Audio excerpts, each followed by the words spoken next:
Let's be real, life is messy. We all wrestle with loneliness, guilt, and shame. Having a supportive community and the right resources can make all the difference. That's why we started Healing Unscripted.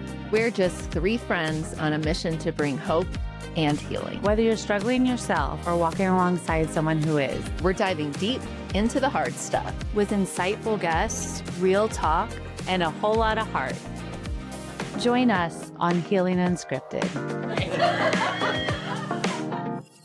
Hey everybody, I'm Jen. Welcome back to Healing Unscripted. We are your local recovery and mental health podcast. Hey everyone, I'm Liana, and on Healing Unscripted, we cover a lot of different topics on recovery and mental health, but we have never covered infertility. So this week we are celebrating what it happened in April, but there was 1 week in April, and it is National Awareness for Infertility Issues. You know, they focus on topics of how and why infertility occurs, some of the most common diseases, and then what specialists are doing to try to help women with infertility.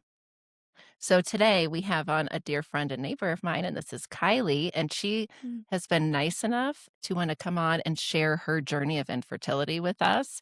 And we love having people share their story because we think that helps reach out to people more than almost having the specialist here giving all the facts. So thank you, Kylie, for coming to join us. Thanks, Kylie. So why don't you tell us a little bit about you, how you came to Steamboat? That's kind of our go-to question. And then we'll kind of get into the good stuff. Okay. So my husband and I met in Colorado Springs, where I grew up, and my husband grew up here.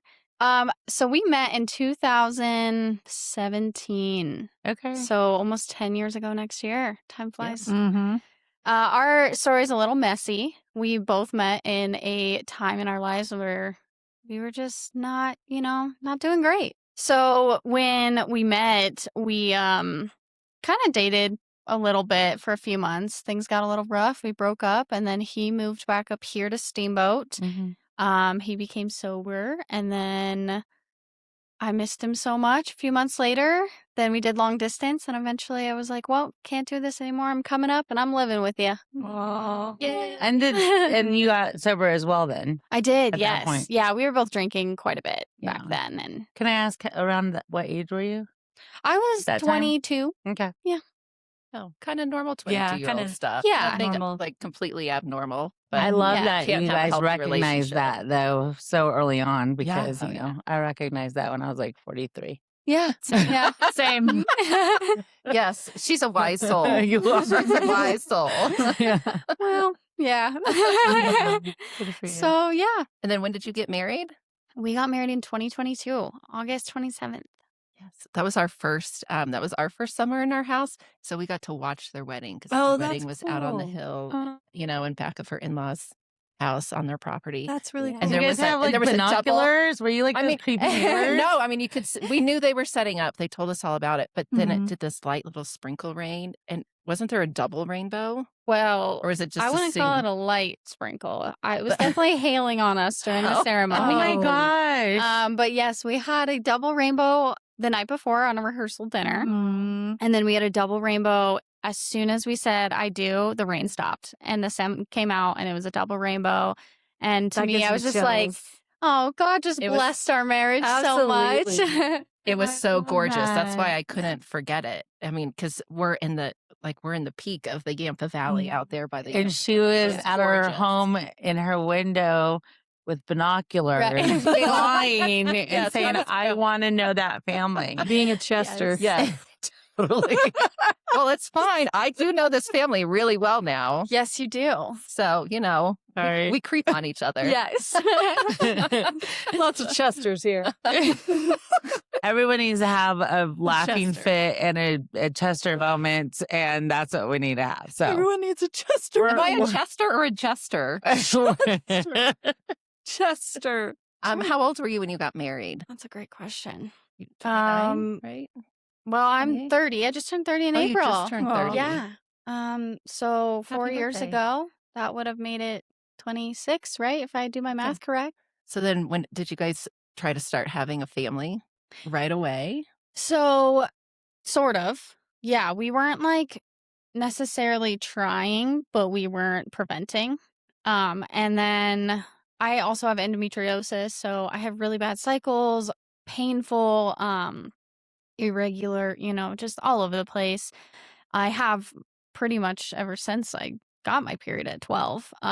So once we, like a year after not preventing and not trying, I was like, all right, something's up. I went into the doctor to go get a laparoscopic surgery for the endometriosis.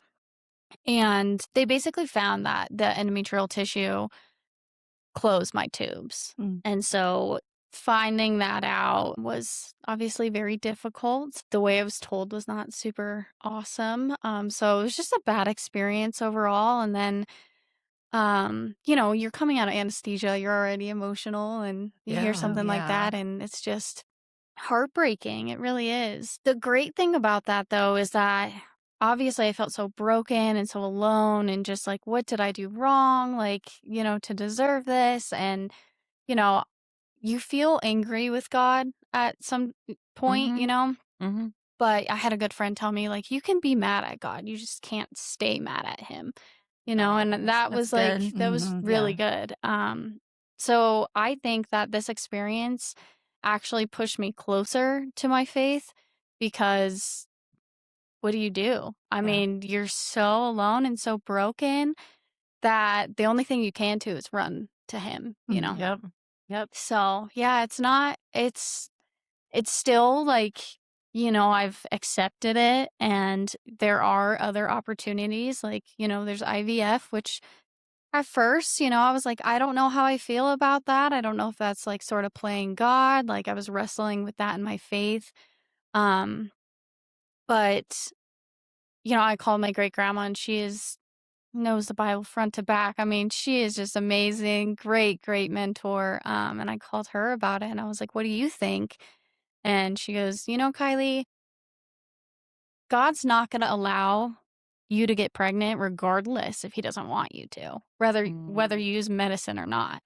God gave us that medicine for a reason. Mhm. So that was like, okay, like that changed. And we have been considering IVF. It's expensive. And, one day, hopefully, we'll be able to try it. Mm-hmm. In the meanwhile, though, we've been doing some like holistic, supplements and certain things to help. Sure. I've definitely been with some local holistic doctors here in town, and they've been really encouraging and helping me, just exercise, diet, lifestyle, along with some, sisters in Christ have been helping me along the way. I have one of our pastors, his wife, actually, they both went through kind of the same thing. I'm not going to give their story away, but, just to have somebody who really understands how you're feeling Mm-hmm. helps a lot. And then to So- encourage you, not only in the word, but in Yeah. life as Oh, it's well. so important. Yeah. Get a Yeah. tribe and a community and feel not alone. Yeah. Yeah, no matter what you're going through.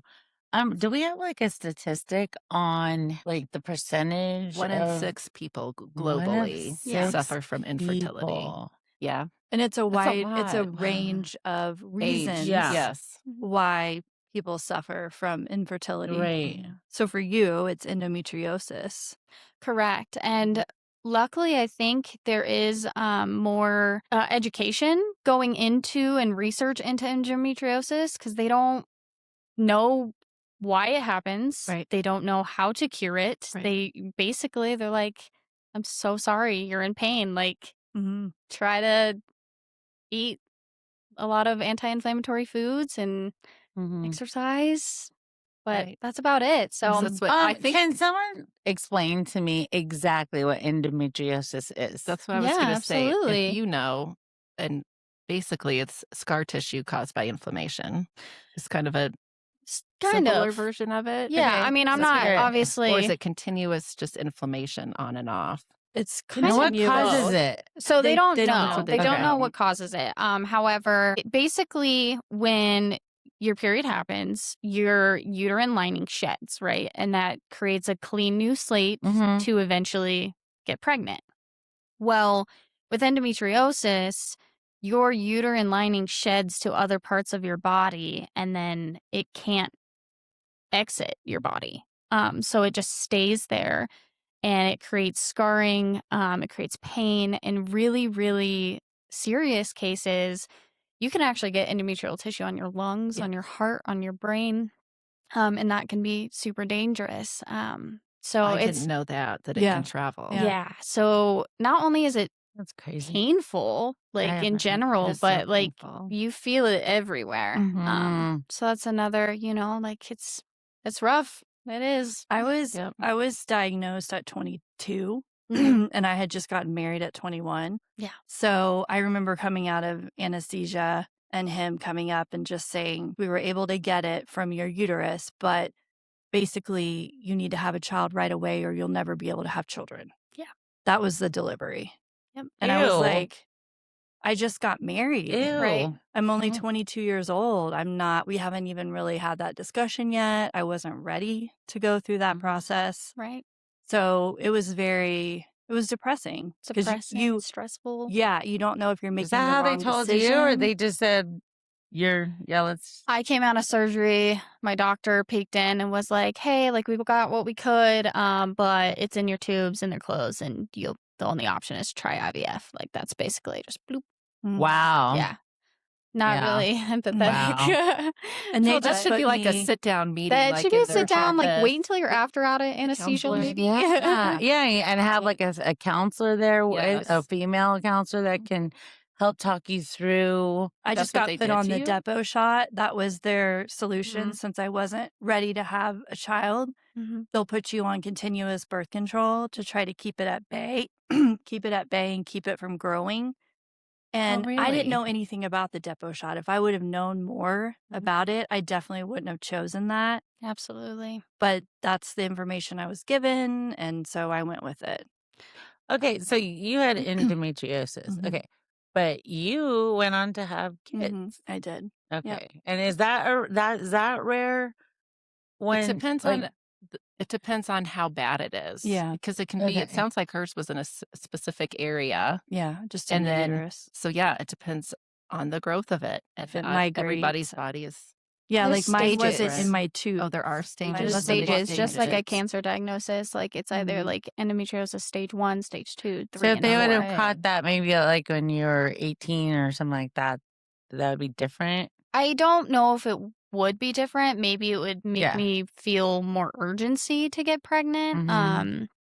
But because there is no cure really, Mhm. then I'm just not sure. And I definitely was not ready at 18 to have kids. Yeah, So Right. Right. Yeah. I mean, that wasn't a word that I heard growing up a lot. So I'm wondering, but I do all the time now and talking to other women.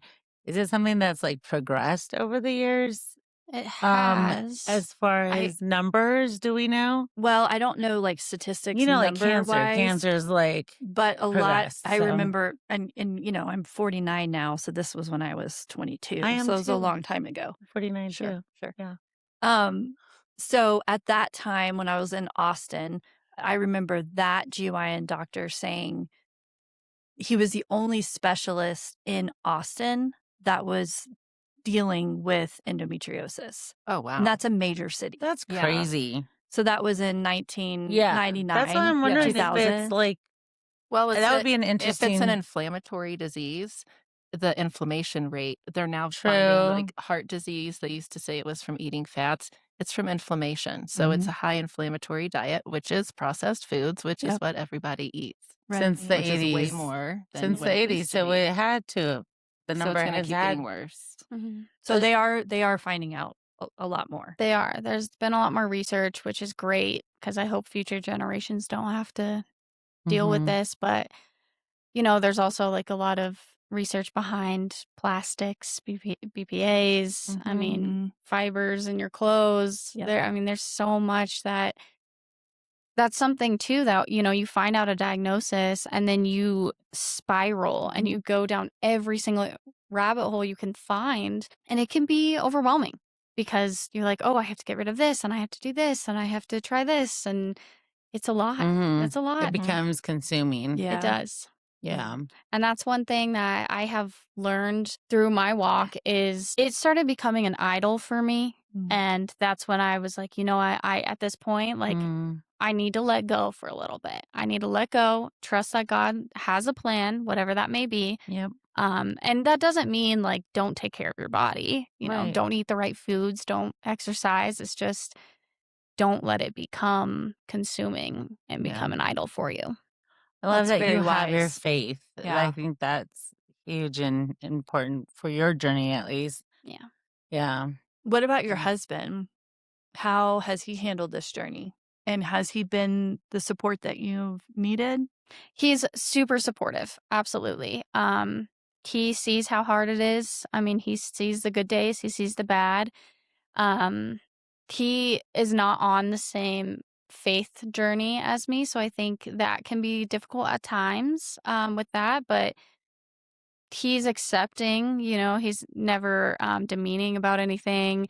He just isn't on that path yet. And I hope one day he will be. That's up to God, and I pray for him all the time. But until then, yeah, I mean, he's willing to do whatever I want to do for the fertility's sake. I mean, we've looked into, there's a specialist that is trained in, it's called a Mayan massage. So it's a super, super deep tissue massage that is not relaxing at all. Yeah. But basically, they're trained to break up that scar tissue in the tubes and surrounding areas, both externally and internally. And that is on our next step program that we're doing. And then if that doesn't work, then yeah, maybe IVF will be the option. But Oh, Yeah. wonderful. How did you find that?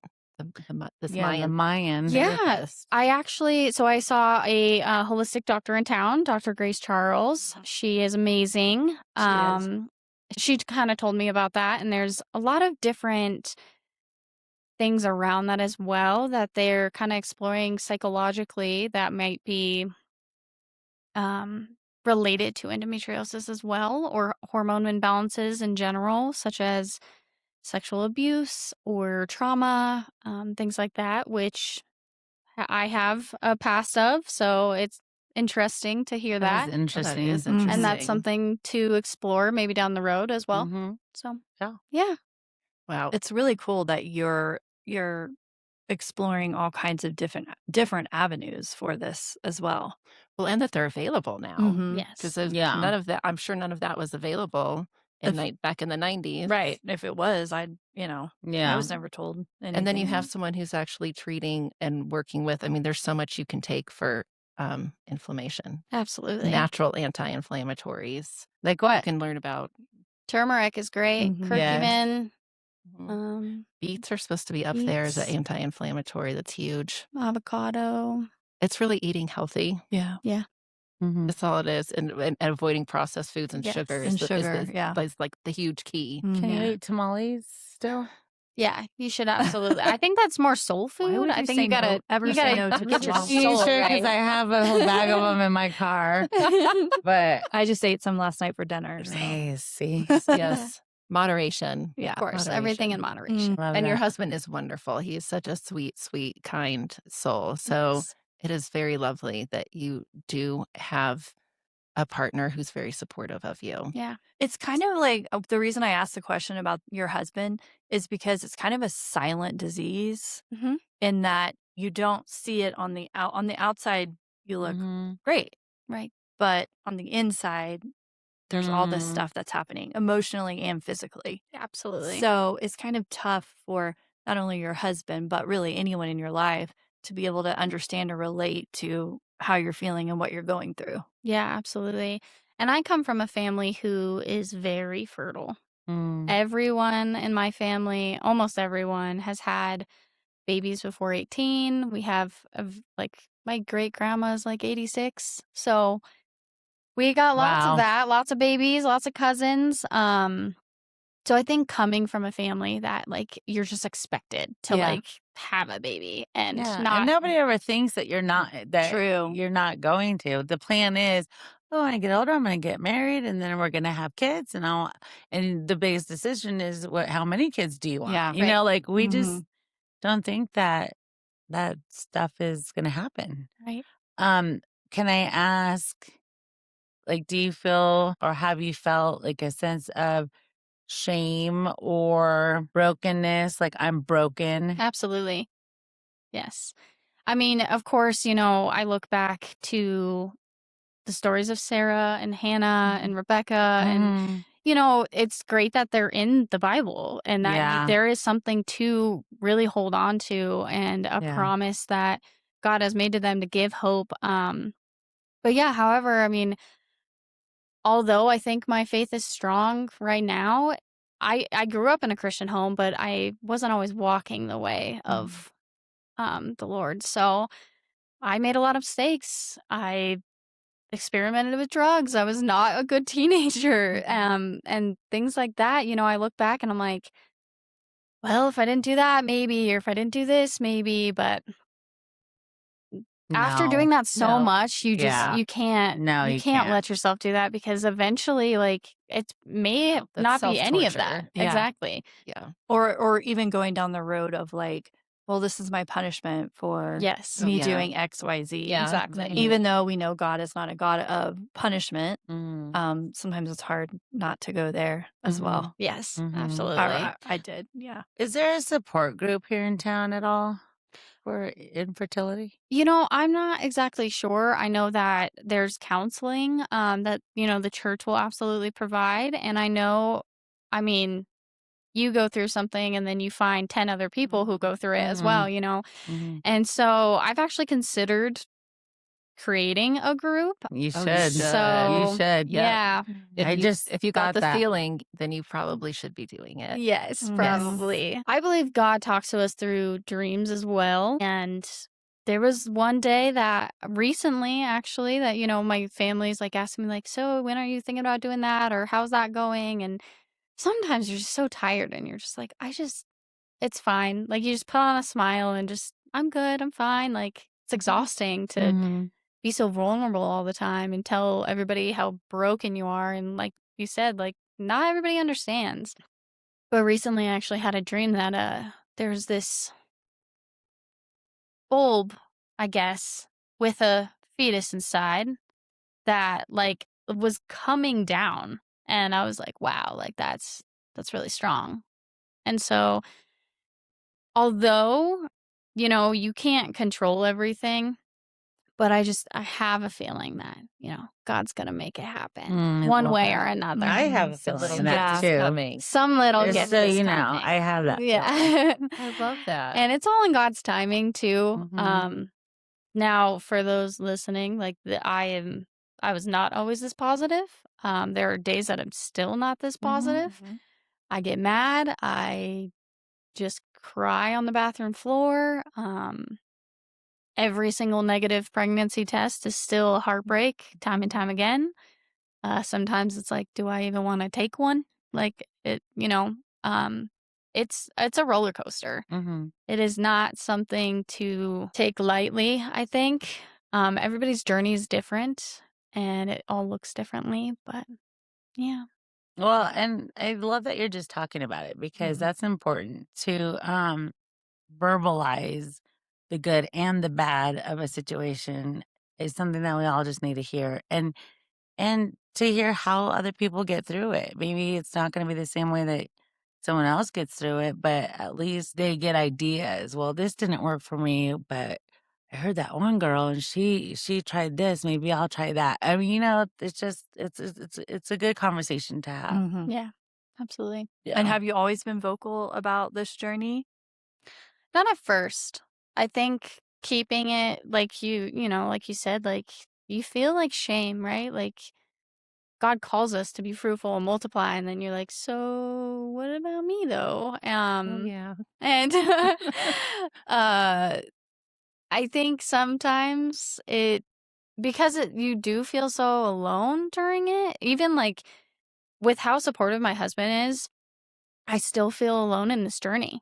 I know he's there. I know Because he'll he's do not a anything. woman and he's not the one that's infertile or right And in now. pain, Right, or too. feeling And or Yeah. feeling it. Yeah. And yeah, because it's our job to have the kids or to carry them and make them in our body, and so they can't possibly understand what's going on. Right. No. Yeah, I mean, and that's sweet that he tries, though, right? Yeah, oh, absolutely. I But mean, it's talking to other women that are going through the same thing that's yeah. better. Or a similar situation too. I mean, I've talked to people who have been able to get pregnant but not been able to keep them Yeah. time and time again. And for me, almost, I think like that might be even harder. That's a You know what I huge mean? loss to go over and Yeah. over Over and losing and over again. miscarrying. Yes. Yeah. Yep.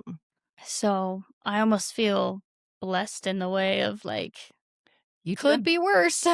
you do have to find silver linings Yeah. and Mhm. things. Yep. Yeah. Yeah. I mean, I've always been like that. I'm like, it could be worse. Yeah. Right. I could have like this stinks, but this could be. So I it's not that always say bad. that. I can Mhm. do this. Mhm. It's Let's good to be do that, but honest. it's also good to really accept the pain too. Like, True. don't undermine your feelings and don't undermine situations. Mhm. Because you're right. I mean, it could always be worse. I've Yep. told myself that my whole life with everything I've Mhm. gone through, but it is okay to This say, sucks. this Yes. sucks. Yeah. And I'm mad. Mhm. you Yes. know? And that's actually, I just read something that said how important it is to name the feeling that you're having and how much it actually releases like all of these sad endorphins and Mhm. stressors from you instead of just sitting crying on the bathroom floor. Like, just Mhm. say, like, I'm so mad. I'm so sad. I'm so angry right now.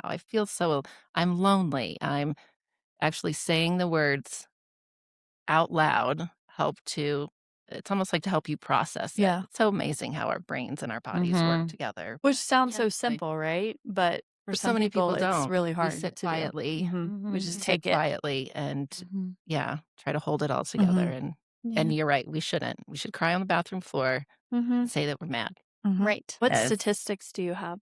That was it, was the 1 in 6, but I found resolve.org. They cover advocacy and issues and all of the infertility stuff, but they had a link on there that said, "Join a support group." So I'm Mhm. interested if you've done that before, or maybe you could start, like, an actual group through them. Like an Would be an online thing? idea, Yeah, that'd be and there awesome. could definitely be online ones, Mhm. but, maybe they have somebody who is here, um, in the area. Routt or Moffat County, I feel like, would have one, but we are kind of small town. What about your advisors, like your holistic? Mhm. Have they given any advice on, like, support groups or specific counseling? I mean, I think they're just encouraging counseling. I would say probably more like mental health would be, whoever Right. is best in mental health. Because, there's some dark thoughts that go through the head Mhm. Yes, when you're going absolutely. through something Mhm. like this. And, that's something that I still have yet to do, to be completely honest. So that is probably a good next step for me to take is to try to get my mind and right, professionally. Mhm. Mhm. So, I think Yeah, regen but would be so good for you. yeah, I have a really good friend, Abby, who goes there and she loves Mhm. it. Mhm. She talks very highly of Laura. Mhm. Yeah, I mean, We've all been through it. You Yeah. know that's that, awesome. right? I don't know that. Yeah. Yeah. Oh, Yeah, you Oh, are yeah. at a regen table right here. Yes. perfect. Yeah. But I Yeah. think it would benefit you tremendously, and, yeah, I could see big things for you. yeah, there's a lot of letting go A and lot of trusting. healing and Yeah, forgiving Yeah. and understanding and yeah, and then all of it. still is what you end up getting with it. Releasing. Hopefully the right group of people, but when the time is right for you and you feel the calling to do it, um, he places you in the right group of women. And even Mhm. if they're going through different issues, there's something so healing for all of these We're in women the group. who, Yeah. I mean, you just find like you find like your soul You sisters. Mhm. do. So even if you're on different journeys, it is so remarkable how Powerful. God gives you each other to get through all of your everyone's is a little bit different. So there may not be someone with that, but it is amazing how Mhm. loving and cared for you come out of that. Mhm. And Those learning, stories. like, empathy too.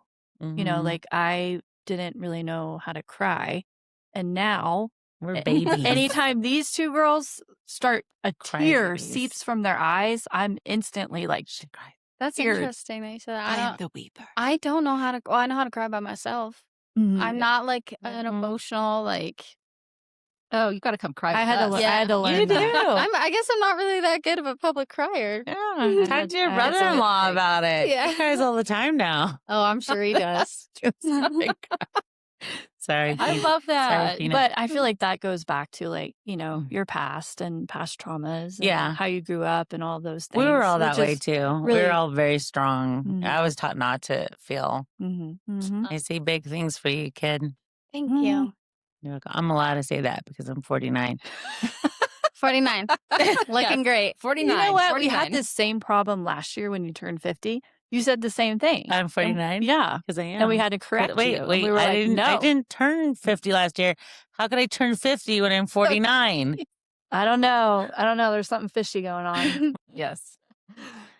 All right. Well, Always. anything you'd like to share about the IVF process that you're worried and scared about? I think health insurance is a big thing. So can you just talk a little bit about that before we kind of end out? 'Cause Yeah. I feel So like that's frustrating. a huge hurdle is the cost Mhm. and how is it Like, how what are much the of it is covered? obstacles? So the cost ranges into thousands. I mean, 10 to 60 to 80,000. Jeez. And that all depends if you're, are you freezing your eggs? Are you keeping your eggs? If they get a lot of fertile eggs, are you going to be like, okay, freeze them, donate them, or terminate them? And, that's a moral choice in itself. Yeah. Something for us, my husband and I, finances.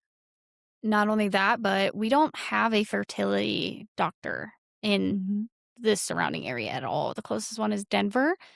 You go through a lot of, you have to give yourself hormones and you have to get ultrasounds very frequently. And it's a lot to keep up with. When you're injecting yourself with the hormones, you're already hormonal and Mhm. it's emotional roller coaster. You're spending all this money for an unknown. It's Yeah. for a chance. It's never guaranteed. So that's scary in itself. Not only for the heartbreak over and over again, but also financially, that you're like, oh, okay, well, we just spent X amount of money for who knows. Yeah. So it's a lot of unknowns, I think, is probably the scariest part. I think that there are some programs, though, that I have looked into that help with IVF. And luckily, the new administration, however you feel about that, has taken down the cost. So I think that's really helpful. Insurances are supposed to cover a good majority of it. I don't know percentages off the top of my Mhm. head, but they are. And yeah, I did want to mention real quick that I've been listening to a podcast. It's called Fertile Faith Podcast. Oh, She is fantastic. I would encourage anybody going through any kind of infertility to listen to it. There's some really good books out there as well. There's one on, and it's not even about fertility. I think it's just something that if you're going through something, it's called The Art of Contentment. I believe it's by Thomas Watson, but it is really, really encouraging and great just to get a new mindset on being content in certain situations. Mhm. Now, my pastor, shout out Pastor Dave, he did a sermon on contentment. And afterwards, I just felt called to go up to and talk to him. And I was like, hey, I love what you were saying. I completely agree, except for, how are you supposed to be content when, you can't have babies when, something that God calls us to do and then doesn't happen. And he was like, that's called holy discontentment, which is something to really also look into. And it's super interesting to just see different sides of it. I've never heard that term Yeah. before. Yeah. Yeah, never me heard it. neither. Interesting. I do ultrasounds for like 22 years now. Yeah. And I'll At never Selah? forget. I met Selah. I think yeah. you did one of mine once. Really? Yes. Oh my gosh. So what? Oh, I do. This is what I do. This is how I describe what I do. But it's Oh my a God. side She does. note. Side Okay. note. She was okay, really quick. She was telling someone at the pool what she does, and then she gets at her hand. She goes, "Yeah, I do ultrasound," and she didn't even realize she did I didn't even that realize I hand did. gesture. And I was like, "Are you doing one right now? Like to a ghost? To a ghost? What are you doing?" And I cut hair. I know, yeah. It was hysterical. It was so okay. funny. Sorry. Okay, anyways, when I was working in Texas and we had a hurricane, we were all asked to gather to see kind of where the building was at. It had no electricity, and we were making sure it didn't have any flooding. We were all outside on the curb waiting to get clearance to be able to go in to the office building. And the desperation of this IVF patient, she pulled up in the parking lot. She came over to our crowd of people on the curb and was like, "I need my ultrasound. I need my ultrasound today." And we're like, "Ma'am, the office is closed. We don't even have electricity to turn the machine on." And she's like, "But you don't understand. I have to have my ultrasound today." Because you have to have these timed ultrasounds and you have to measure the follicles and they have to be done Oh, yes. on certain days. And she was in an absolute panic. Of course. There's And so I much just, riding on the line. yes, I'll never forget that. And I just felt that like so Mhm. deeply, Mhm. like just her desperation. It was impactful. It's a whole nother journey, I think, too. Once you Mhm. start IVF, Yes. you have this like mental, emotional investment, this financial investment, Mm-hmm. and it's what a scary, really scary, hard journey. But people do it all the time, Mm-hmm. and Yeah. there's so There's a many lot good of success. outcomes. And yeah, I had somebody I worked with went through it, and I got to give her shots and do all the things, and I really saw, the struggle of applying. So there is a lot of things you can apply for. Mhm. It's almost like financial assistance, and Mm. so there's so many things that you just have to do so much of the research.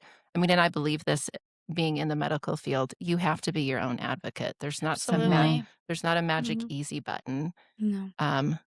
And when it's a lot of work to have a child, it's going to be a lot of work, to do IVF, but it's a lot of work for us. If somebody gets a bad diagnosis, we have to, we have the responsibility. And if you feel this calling and responsibility, I do think, you're very smart, and you just need to keep pushing forward and educating yourself, and seeing what's out there.